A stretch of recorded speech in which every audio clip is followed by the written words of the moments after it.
Hai, nama saya Dodok dan hari ini saya ingin membincangkan kepada Anda semua tentang perbezaan keuntungan ES Bilon dan juga menyimpan sendiri. Saya percaya bahwa ramai di antara kita yang ingin tahu dan ingin membuat pelaburan, tetapi tidak tahu membuat pilihan mana satu pelaburan yang lebih baik. Adakah kita perlu mengambil ES Bilon ataupun kita menyimpan duit kita sendiri? Oke, pada kali ini saya akan menerangkan kepada Anda termasuk pengiraannya. Jadi tanpa membuang masa, oke, kita mulakan.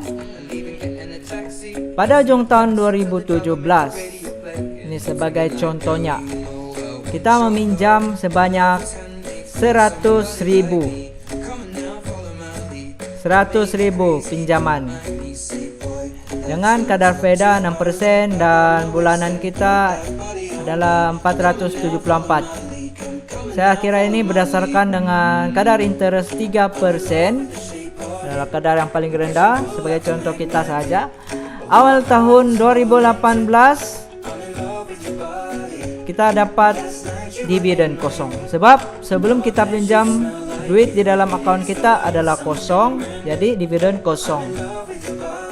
Karena bank akan mengira baki minima pada tahun sebelumnya, jadi baki minima kosong. Jadi tahun seterusnya baki minima kita sudah adalah 100.000. Jadi awal tahun 2019 kita sudah akan mendapat dividen sebanyak 6.000. Jadi kita mengandaikan bahwa 6.000 ini kita tidak keluarkan dan kita masukkan ke dalam akaun kita semula. Jadi duit kita dalam akaun adalah 106.000. Pada tahun yang seterusnya, yaitu awal tahun 2020, dapat lagi 6%, 6.360. Kita masukkan kembali ke akaun. Dan begitulah juga akan berlaku seterusnya. Saya telah membuat pengiraan selama 25 tahun. Oke, saya tunjukkan.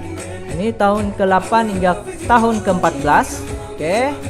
Tahun ke-15 hingga tahun ke-19. Oke. Tahun 20 hingga tahun ke-25. Oke, jadi pada tahun ke-25, yaitu pada awal tahun 2042, duit kita secara kasar adalah 404.893. Jumlah yang sangat banyak. Oke, tapi itu secara kasar. Mari kita buat pengiraannya. Kita kira bonus. Sebenarnya bonus kita adalah 404.893 ini kita tolak dengan jumlah yang kita pinjam 100k. Jadi jumlah bonus kita sebenarnya adalah 304.893 ringgit. Ini bonus yang setiap ujung tahun kita akan dapatkan. Kalau kita tambah selama 25 tahun tuh 304.893. Tapi jangan risau, selepas kita habis pelaburan, bank akan bayar 100.000. Jadi duit kita masih ada 404.893. Masih jumlah yang sama. Oke, sekarang kita kira pula jumlah bayar bulanan kita. Bulanan kita 474 darab dengan 25 tahun darab dengan 12 bulan. Jadi jumlah yang kita dapat adalah 142.200. Kita pinjam 100k, tapi kita kena bayar 142.200. Yang lebihan ini sebenarnya adalah interest bank 3% tadi. 42.200 interest bank. Oke. Yuran dan cash loan. Average kita ambil 3.000. Biasa 3.000 dalam secara di internet 3.000. Oke. Pengiraan keuntungan. Sekarang kita kira pula keuntungan kita. Oke, jumlah duit dalam akaun selepas 25 tahun. Oke, ini duit tadi, jumlah duit tadi 404.893 tuh kita tolak dengan interest saja 42.200. Jadi pada ujung pelaburan kita itu selepas 25 tahun tuh duit dalam akaun kita sebenarnya adalah 362.693 ringgit. ini yang ada di dalam akun kita apabila kita habis melabur.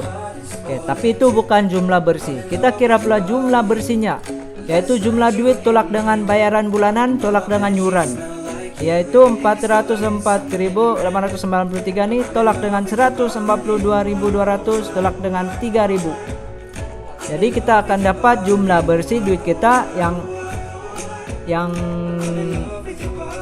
sebenarnya ada 259.693. Ini adalah jumlah keuntungan bersih kita dari pelaburan 100.000 tadi.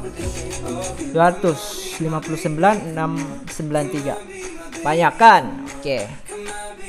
Seterusnya ada juga yang antara kita ini mau buat pembayaran dalam setahun saja. Jadi tahun seterusnya kita mau guna bonus untuk bayar tahun seterusnya. Betul kan?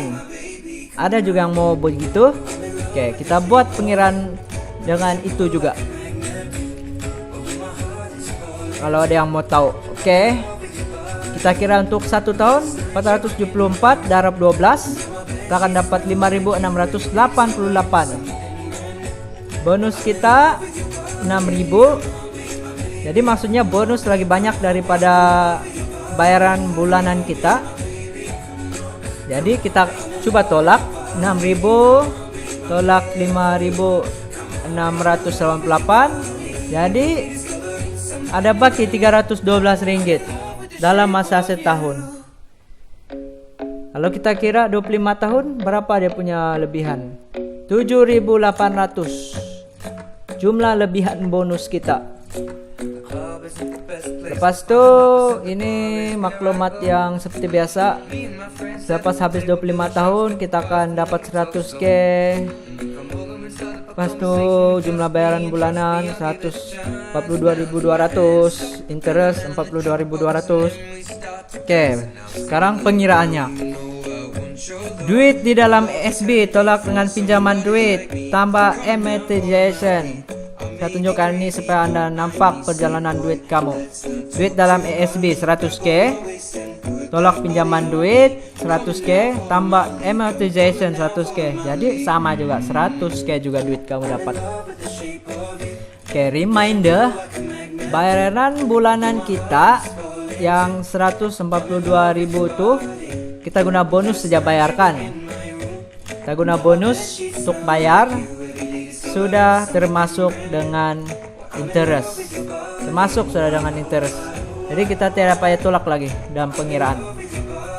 Oke, jadi duit yang sebenarnya yang kamu dapat selepas 25 tahun adalah duit bersih tambah lebihan bonus tolak yuran tolak bayaran setahun, yaitu 100.000 tolak dengan lebihan bonus 7.800 tolak yuran 3.000 tolak dengan bayaran setahun 5.688. Jadi keuntungan bersih yang kamu dapat 99.112 ringgit. Banyak juga, kita melabur kira-kira 8.000 saja. Yuran 3.000 campur dengan bayaran setahun 5.688. 8.688 kamu boleh dapat 99.112. Oke. Terusnya simpanan sendiri macam mana pula? Kalau kita menyimpan sendiri, kita ambil masa yang sama, ujung tahun 2017, kadar faedah yang sama 6%, simpanan bulanan yang sama dengan bayaran bulanan ESB loan tadi 474. Oke. Mula-mula kosong sebab ujung tahun 2017 awal tahun 2018 kan tidak sampai 1 bulan. Oke, jadi faedah kosong. Oke, kosong. Pemula ini kosong. Kita mulai menyimpan pada 2018. Kita simpan 474 setiap bulan dan ujung tahunnya kita akan kumpul 5.688. Ada sudah duit. Tapi dividen masih belum dapat lagi sebab kita menyimpan dari bulan pertama, bulan Januari. Nilai minima pada tahun tersebut masih kosong. Jadi duit yang terkumpul sekarang 5.688. Tahun seterusnya baru kita akan dapat, yaitu pada awal tahun 2020, yaitu 342 ringgit. sikit kan berbanding 6.000 dividen yang AS Bilon. Oke, sama aja kita andaikan kita masukkan ke dalam akun SB kita jadi 11.717 ringgit. Tahun seterusnya awal tahun 2021 dividen kita 703 ringgit, yaitu 6% daripada 11.717 ini tadi. Ini 6% dapat 703. Lepas itu tambah lagi ke dalam akun SB kita 18.108, dan proses ini sama juga berulang. Saya buat kiraan sampai 25 tahun. Oke, sila lihat kalau mau lihat. Oke, tahun ke-18, tahun 19 hingga ke-25. Jadi pada tahun ke-25 kita mendapat jumlah uang sebanyak 289.118. Ini adalah baki bersih ataupun jumlah bersih yang kamu dapat kumpul kalau kau simpan sendiri duit kamu. Tiada loan, simpan sendiri di ASB. Nampaknya lebih banyak daripada menyimpan di ASB. Kita kira pula beza keuntungan dia. Oke, simpan sendiri, duit simpan sendiri kita tolak dengan duit yang ASB loan tadi, jumlah beza keuntungan adalah 29.000. Apa pendapat kamu? 29.000 itu sebenarnya jumlah yang besar. Oke.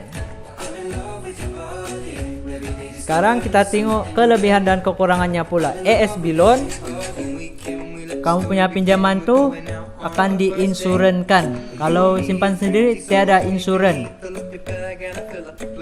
Kalau SB loan misalnya kau tiba-tiba tiada kerja sebab kehilangan anggota badan kah, cacat, ataupun berlaku kematian, kau punya SB loan tuh akan diinsurankan. Maksudnya kamu tiap bayar sudah, kamu punya waris. Oke, lepas itu principal amount lebih besar, kamu punya dividen besar lah, begitu. Lepas itu Anda lebih berdisiplin karena hanya potong gaji bulanan. Kalau SB loan, kalau bukan SB loan, simpan sendiri, bank tidak charge apa-apa, lebih banyak future value, tiada risiko BLR. Risiko BLR ini maksudnya interest naik. Kadang-kadang interest akan naik kan, jadi tiada masalah kalau simpan sendiri sebab bukan pinjaman. Kalau SB loan ada. Oke, kekurangan dia. Future value untuk SB loan punya kekurangan, future value kita rendah berbanding simpan sendiri sebab bank ambil untung. Pasti duit sebenarnya kurang daripada menyimpan sendiri. Lepas itu dividen kurang. Kalau dividen kurang daripada interest, kamu terpaksa bayar lebih kepada bank. Itu punya kekurangan. Lepas itu kekurangan ataupun kontra kepada simpan sendiri nih, masalah disiplin untuk menyimpan. Kadang-kadang kita nih malas mau simpan, malas mau pergi bank atau pergi pejabat pos untuk simpan duit di SB. Jadi kamu punya usaha tuh boleh jadi hangat-hangat ayam saja. Kalau tidak, mulakan. Oke, sampai di sini saya perbincangan kita. Saya harap info saya ini membantu. Jika membantu, kamu boleh share untuk kepada kawan-kawan kamu. Kalau kamu share kepada kawan-kawan kamu pun tahu. Jadi bagus, banyak orang yang tahu. Jadi saya harap kamu boleh buat pilihan yang baik. Dan sekian, terima kasih. Selamat melabur.